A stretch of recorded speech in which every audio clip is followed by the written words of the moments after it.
top. Habig is now on the prowl, but championship contender Feken plummets down the leaderboard and finds himself 1 minute and 19 seconds from the lead.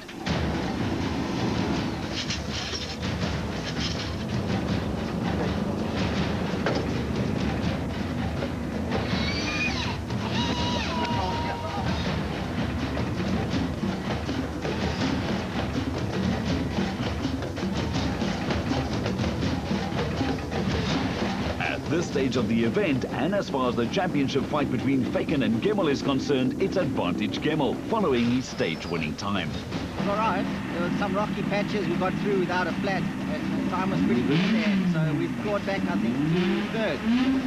Feken's roll was minor and the damage to the BP Ultimate Polo almost insignificant, but the champion lost 1 minute and 20 seconds, putting him on the back foot not only for this event, but also for the championship.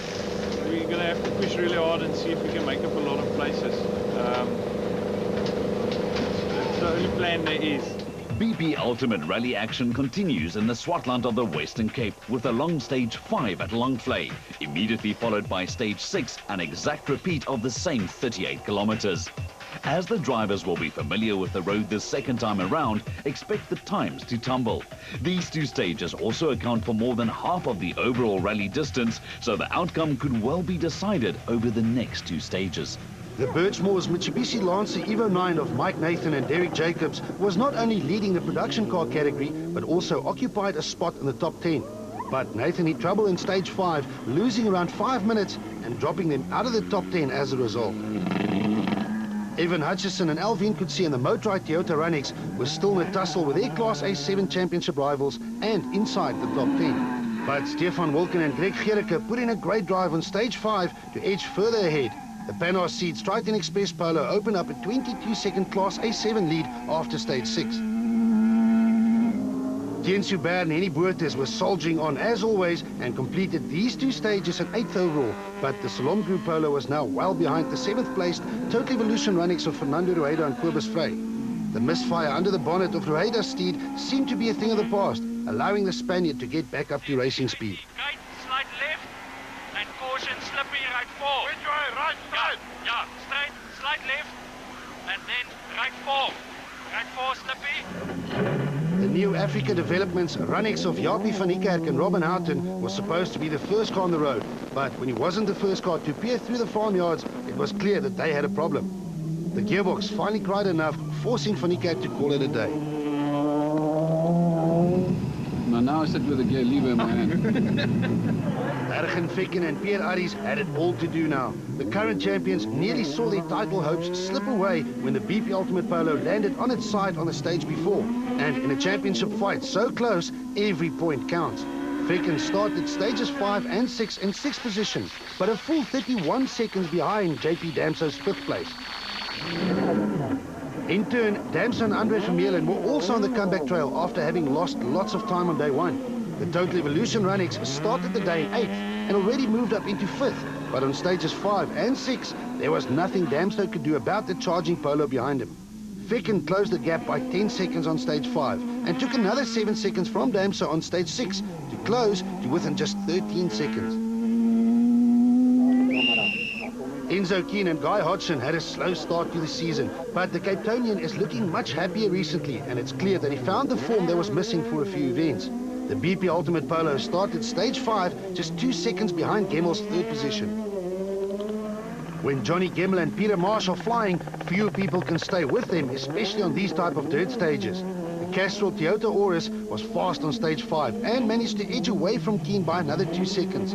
But on stage 6, Keen turned the tables on everyone and stormed through the 38-kilometer stage in a winning time of 20 minutes and 12 seconds, beating Gemmell by 8 seconds and rocketing him up the leaderboard from 4th position straight into 2nd.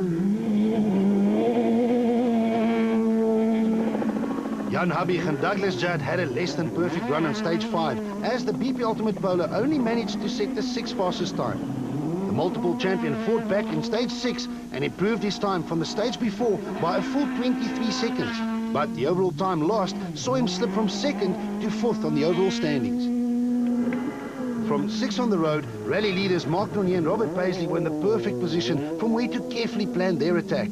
The Roodepoort-based driver has had a number of accidents in the top S2000 class, but he's rapidly getting rid of this reputation with a string of consistent performances over the past few events.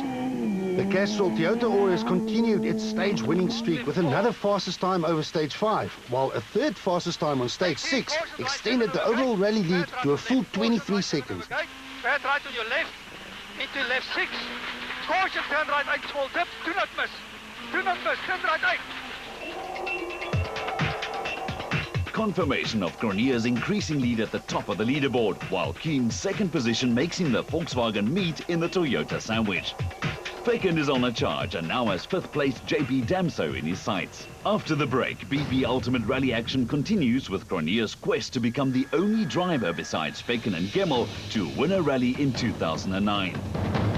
Will Keen be able to keep Gemmel at bay? And how many points will Feken salvage after his earlier drop? The 2009 BP Ultimate Rally. In the head-to-head championship fight between Johnny Gemmel and Hergen Feken, it's advantage Gemmel as Feken made an uncharacteristic error that saw the Polo land on its side and losing loads of time. Fortunately for Volkswagen, Keen is doing a fantastic job of keeping Gemmel behind him and currently occupies second.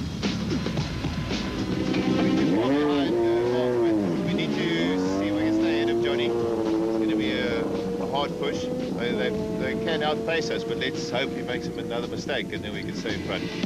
At the front, Mark Cronier and his Castrol Toyota is doing an even better job of leading the rally. But is 23 seconds enough with 3 stages to go?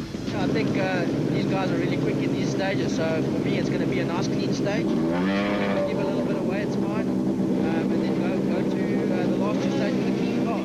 Stage 7, or Longevens, is the last long gravel stage in the Malmesbury area before the teams will return to Cape Town for the final 2 tests.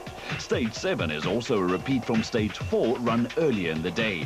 And although the drivers will be familiar with the route, Stage 7 is run in the opposite direction, turning it into a whole new challenge. It was time for the top South African rally drivers to jockey for their final positions. Thien Subban and Henny Boertes were currently in a well-deserved 8th position overall, but the Salom Group Polo driver could not do anything about 7th, as the gap on stage 7 grew by another 7 seconds. That 7th position belonged to Fernando Rueda and Kobus Frey and their Total Evolution Run-X. Rueda must be the most honest rally driver in history, admitting that he's finding it difficult to up his pace, and that sort of honesty will soon be rewarded with even better results.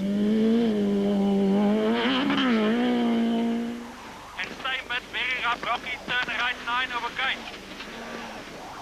Through there. To the gate, yeah? Up to the gate. 150 down, drift water, keep right. It was becoming very clear that the Total Evolution Run-X of JP Damso and Andre Vermeulen would not be repeating its winning performance from last year. To make matters even worse, the left rear suspension bolts came loose, forcing Damso to drive with a loose rear wheel for nearly 20 kilometers.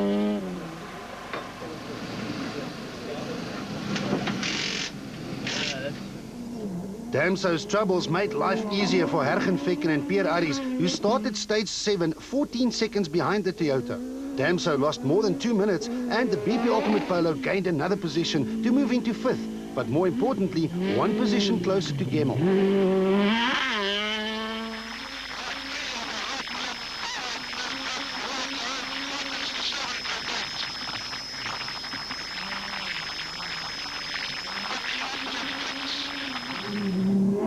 Inside the BP Ultimate Polo of Jan Habig and Douglas Judd, Habig must have been cursing the electrical problem from early in the day as it took him out of contention and dropped him down to 4th position overall.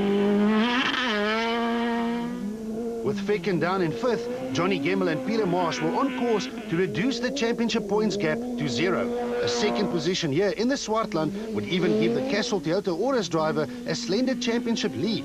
But after stage 7, second position was now 12 seconds away. Right plus. 250. Max right long, 500 up.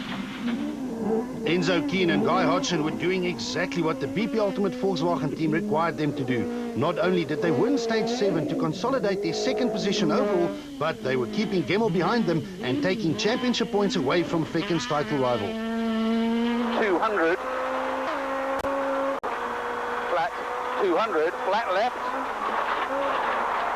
left, flat left through the gate, mid-gate, 50, turn left 8, 50, turn left 8,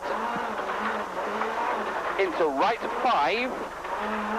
5 is left 1, fork right, 100 down to a right 8. At the front of the pack, Mark Cronje and Robert Paisley were driving the perfect rally. The Castrol Toyota Auris took the lead on stage 1 the day before, and with 4 stage wins out of 7 so far, have kept it for the entire weekend. Their first win for the year was now within sight. Into left 2 over gate, into right 2 up, 120, maximum crest, left 1, maximum left 1, 200, double caution, left 1 over gate, no cut, right 7, no cut, don't shoot, 260, turn left 6 at crest, at the top, turn left 6.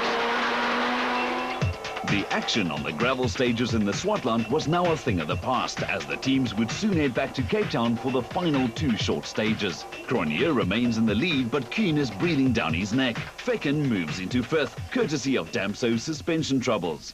Back in Cape Town, it is time for the final 2 showdowns on stages 8 and 9. Stage 8 is a repeat from stage 1 the day before, after which the teams will race each other on the tarmac of the Killarney Racing Circuit one last time.